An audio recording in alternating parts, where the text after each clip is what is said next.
regenerative solutions that cultivate an abundant new earth where it's free. And like to be able to be free, you have to know the principles of do no harm, but also take no shit. So amen to that. we had self-defense workshop where there was like There was some take no shit. It was great.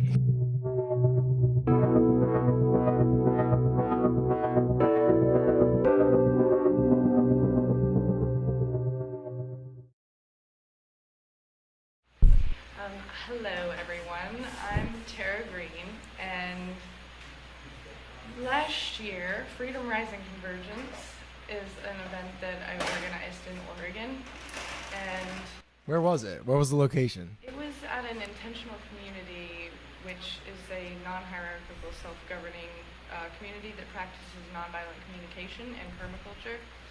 How long have they been around? They've been around for a minute, right? Been around for like 25 years, so it's really amazing to see an example of living freedom and like people collaborating and working well together and succeeding at it. Amen to that.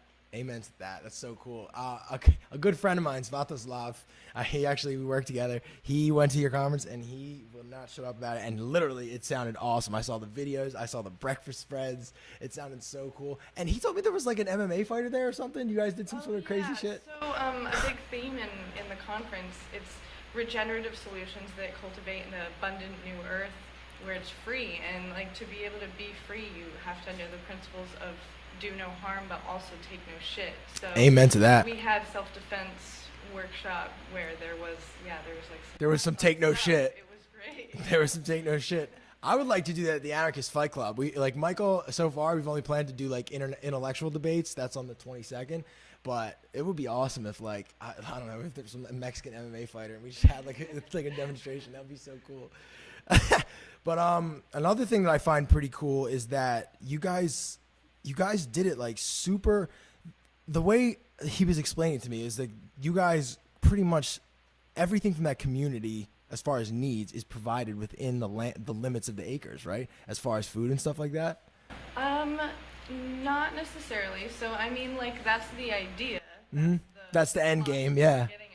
And with Freedom Rising, I want that to be part of the conference, part of the convergence, I call it, because it's coming together of people. Yeah. Not just someone like talking at you on a stage, but it's like all these people. Yeah. Telling you it's this. Yeah, so like, it's this. We want to sustain ourselves as much as possible. So for our event, we had locally grown food from urban permaculture places, as well as just like everyone in the community came together. People it's so are growing cool. food, and we provided all of our plant-based meals for Saturday and Sunday for 75 plus people for free. Isn't it ironic though that the plant-based meals are the easiest ones to come by? Oh, especially like when it comes to eating in season, and you just have all like fresh, in excess plants that are just like giving. That's the best part about Acapulco. Like I'm just like looking at like mountains of mangoes and watermelons and papayas, like real ones with seeds and actual like ripe, delicious fruit everywhere. Like it's so good. Oh my God. It's all like local here too. You can go to a farmer's market and just grab it. So many different fruits. You can get coconuts right off the tree. I love that. And like I feel like there's something to be said about that, because I get into this weird research about like mitochondria and how like the sun, so like you know how we have like a circadian rhythm. It's like apparently so do like all plant lives, and apparently when you eat plants that are out of circadian rhythm with you, it's not as good for you as if you eat something local, because it's going to be getting hit by the sun at the same time. And apparently that has something to do with like electromagnetic resonance. It's actually better for you to eat local. Yeah, I feel that. And yeah, you know what I mean? Yeah. I noticed that even like in like the strawberries that are seasonal up in Philly. Like when the seasonal food in the north does come, I notice it's the best food. And then just down here, it's like all year round. Oh, it's so great. So vibrant. It's like all of the nutrients are so fresh, right? Like you can taste it, right? Even sitting in a truck being shipped to you for miles, it's just so much more alive. And it's like I feel like there's so much less GMO shit down here. Like things are real. You can see the stems. Like there's just like asymmetrical features of the fruit that shows that it's natural, rather than like the perfect wax apple at like the big ass ones that are like they look like bowling balls. Like it's like, what? That's not real. It's plastic. So my buddy he liked that part, and he liked that like it was like he also thought it was cool that like you guys really made it sort of like it wasn't about like a big production. You know what I mean? It was about like really coming together with human connection. And it wasn't about like this big like score, like trying to make it a money grab. It was really about the intentional community. And I feel like keeping that in line with that vision and putting that out in action is something really commendable, honestly. So I'm glad that you do that, and I'm glad that it's happening again, correct?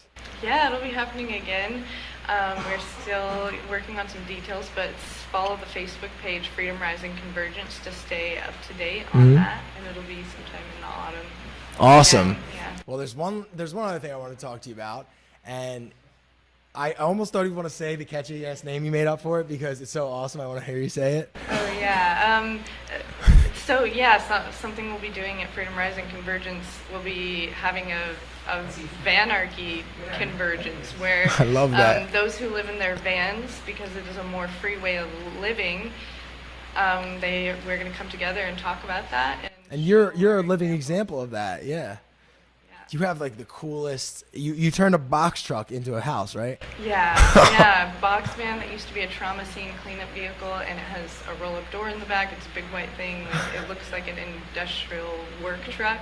And that's what you want. If you're, it's gonna be your house. You want like something strong like that built to last. That was a smart move.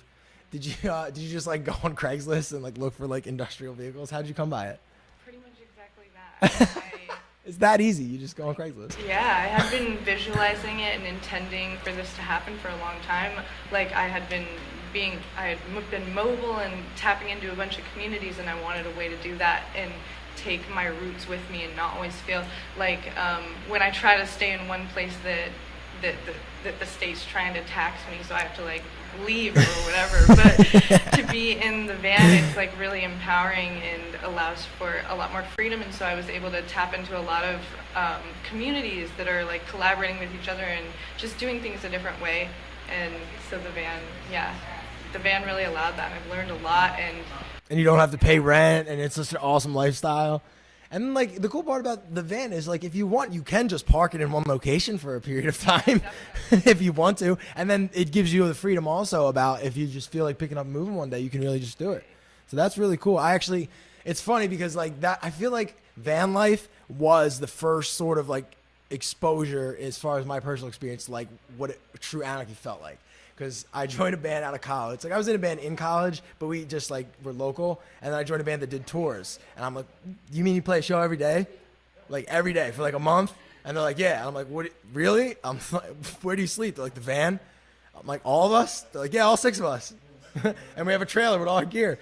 So we would go travel around the United States in this van, and it was just so liberating. Like every day was this brand new adventure. We were in this new city. We had a show. We would play the show. It was awesome. And then we would drive around. We would sleep in a van. We would wait. We could park in Walmart because it's like a truck stop. So that was like a van hack. That's for anybody who knows. You can just park in Walmart's parking lots in America. It's a truck stop. So if you want to sleep there, they'll kick you out in the morning when they open. We had 2 vans with 2 trailers because in bands you tour together, and we would make like little diamonds by like bowing the trailers and have little camp outs in the diamonds in like Walmart parking lots. So yeah, you can get so creative with it. It opens up stuff. You can have a mobile community even. Wow. Like biker gangs, but like with people. When you all got houses with a bunch of technology and shit, you're like. Yeah, there's actually this thing called the Nomadic Peace Caravan that's happening starting on Earth Day in Canada, and they're going all the way across the United States. They're doing grassroots activism and working for our freedom. They're doing a lot of stuff with nature and like preserving nature's right to exist without being like harmed in the way that it is. They're doing a lot of stuff with seeds and connecting the native people with the land and like permaculture, bringing that in to connect us so that we can all like learn those ways and just synergize with our environment, right? Yeah, and so that's a really interesting like thing that's happening. It's actually van people. There's all these buses and they're going, and like people are also walking, but the van has like there's a shower bus and a kitchen bus. Oh, so it's like Warped Tour. Yeah, and it's also events. There's like little festivals like along the way that they're like going and putting. That sounds like a really good idea. It's really. It seems like there's a lot of crossover between Vanarchy and like anarchist events, or even just like musical events or human connection events. It seems like, dude, I've always dreamed of like a world tour of this kind of stuff, to where like, well, we kind of already do it. I mean, You're in Oregon, I'm in Philly. This is Acapulco. There's Vegas. And I was in Philly. Yeah, I know. That's where we met. Yeah, it's so funny. I've been to a lot of events this year. Did a lot of traveling. Like I was kind of on tour. I was with the United We Stand tour. What? It's Free and Equal Elections Foundation is doing this tour. And you just rock all over the place? Yeah, we went like so many places. I went to Texas, Colorado. Oh, that's awesome. We were doing conscious events the whole time. Oh, it's so sick. So you're just like in a constant state of raising your vibration. Yeah, that's we so have cool. one coming up, Earth Week in Indiana, Fort Wayne, Indiana. It's an amazing place. Rowan Green is doing great work there for local food sovereignty and incorporating crypto into that system for the local community. Steve told me about that. It's like a blockchain that like tells you where the trees are and shit, right? Oh, there's tons of like amazing. Oh yes, Steve was telling you about Permaledger. Yeah, that's the Permaledger. thing that they're doing in Oregon. Mike Brent. They're basically like having a blockchain that you can like decentrally like locate food sources, naturally occurring food sources, so like people in the community can know where to go to get mangoes or avocados, which like to me is like heaven on earth. Like from the tree, like the act of like picking the fruit that you're gonna eat, like that's such an exchange with nature that like as a city slicker I just never had. Yeah, you can learn from it. It's so amazing how technology can connect us with the earth again. Like, Yeah. we are so disconnected and forgotten, but like this technology, things that can teach you about your local food source, you can scan a QR code on a bag of seeds and it will take you to tell you exactly like where it grew and where its grandparent came from and how different seasons have affected it so you can learn how to grow it better and have a better. Isn't that funny how like you would think that information would be standardized across the entire, you would think that's the most important thing, like as far as like how like hard they are on like drugs that go inside people's bodies, the food that we eat is under almost no like scrutiny. People just, whatever, just put it in there. Yeah, well, if we are what we eat and we think about how our food was treated, do we want to eat slave mangoes or do we want to eat wild free mangoes that we're just like growing naturally because the soil gives it what it needs? They taste better. Yeah, it's they crazy. do. They have more life in them. That's what it is. And that's why I feel like at some point I'm just gonna move down here. I like want to be a fruitarian so bad, but it's so impossible in the winter because I don't get enough sunlight. I learned that like as far as like trying to be super rare on food, the vitamin D and I would they say a lot more comes from sunlight than just vitamin D. And I'm noticing it at Michael's house. I'm barely eating. It's amazing. And I'm like doing handstands all over the place because we're just charging up with the sun all day. It's awesome. And like just being able to get that energy from the fruit that did it too in that state is just like such a high energy to add to yourself. You know what I mean? Right. And vitamin D is so high in fruits like oranges and things like and mangoes. Sunshine in that you're drinking sunshine. It's liquid sunshine. But when you are in the north, mushrooms are a high source of vitamin D. So Interesting. Those are a thing that can grow locally. And I heard that like technically you could consider the mushroom the fruiting part of the mycelium network. Yeah, so like essentially, even though it's like fungus or whatever, I mean, according to like whoever academic named it that, it's kind of like the gift side of the plant. And like, it's ironic because then, you know, I start thinking about like psychedelic mushrooms and I'm like, there really are some serious gifts in those plants. I got Michael with that one. Wait, and you mentioned Indiana. That's where he's from. That was a little synchronicity that I noticed. I love when that happens. I used to call them glitches in the matrix, but I realized that it's more like, I feel like just divine timing unfolding in the way that it does. You know what I mean? Or like divine circumstance. Like so many fucking things. Like I feel like every time there's like a ritual that we go through, something happens when we travel. Like somebody's flight gets fucked up. That bag got destroyed. My sister's flight got delayed. And then after that, every single thing is amazing. It's like this rite of passage you go to get to Acapulco. You have to like travel through like the Bermuda Triangle almost. Feels like. And like every time it turns out to be so much of a powerful growth experience. And I feel like this year is going to be so awesome because everybody's coming and we have like events before, events after. And like, I'm just so excited. I'm so excited to talk to all you people. I've been like literally talking to awesome people all day. It's so sick. So why don't you remind everybody when Freedom Rising is so they don't forget? Freedom Rising will probably be around September 11th through 13th. So just follow our Facebook page and the website Freedom Rising Convergence as well.com. And you can stay up to date on that. That'll be an event that's part of the United We Stand tour. That is the tour that's doing Earth Week in Fort Wayne, Indiana. That's coming up in April. So if you're in that area, check it out. Awesome. Tarah, is there anything else you want to share with our guests? Fuck the system. That's actually one of Tarah's greatest songs. That's the title of one of her greatest songs. You should check out her music. And we got to find you a fucking guitar. Yeah. Anybody in Acapulco with a guitar? Honestly, anybody in Acapulco with instruments. We have guitars? Michael says we have guitars. If we have guitars and instruments, I have production gear. We can get wild, bro. We can have a concert here, honestly. Would you be willing to have a little mini concert? Yeah, I knew you'd be down for it. True musicians. All right, well, see, this is what Michael is talking about with the spontaneous organization. You want to have a concert tomorrow? Sure. I got guitars. You know what I mean? Pat would be like, how are we getting guitars? I'm like, I don't know, just get them. Mike's like, I got them. That's anarchy. That's the spontaneity of nature. It's like it comes together beautifully. It's nature in action. You're in the flow. You're just. It's order from chaos. You're in the flow. It's spontaneous. Just like in synchronicity is just like meshing with the phase of the vibrations of life, and like anarchy is just a purest form of that. That's all we're trying to do. We're not trying to blow anything off, bro. We just want to eat some fruit and mushrooms and listen to some music. That's it. God damn it, and play some video games or something. But all right, guys, this will be it for tonight. Nice long one. I have no fucking idea what time it is, but that was fun. We'll be back to. Oh, nice. So we ran late. I love that. So all this stuff will be up on the YouTube tomorrow because the live streams are ephemeral. So we will be back tomorrow, 10 p.m. Are you shutting down? Right? Is this it? This is the end. I think so. Yeah. p.m. tomorrow. Sweet. All right. Well. See you guys.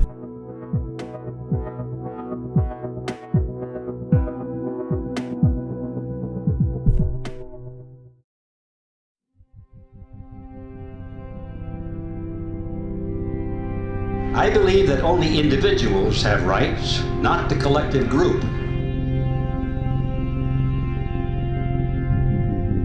That these rights are intrinsic to each individual, not granted by the state.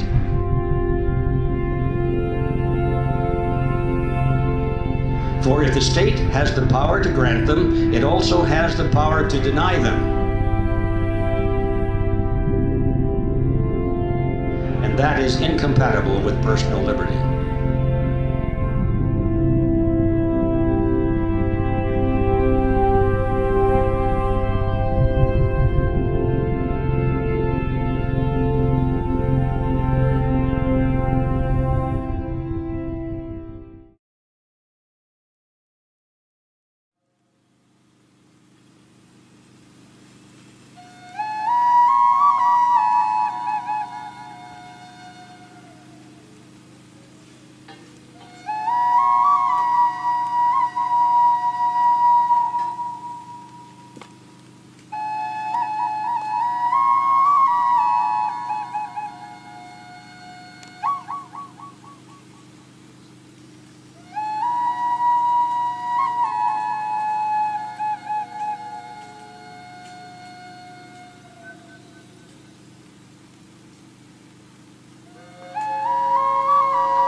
Mama.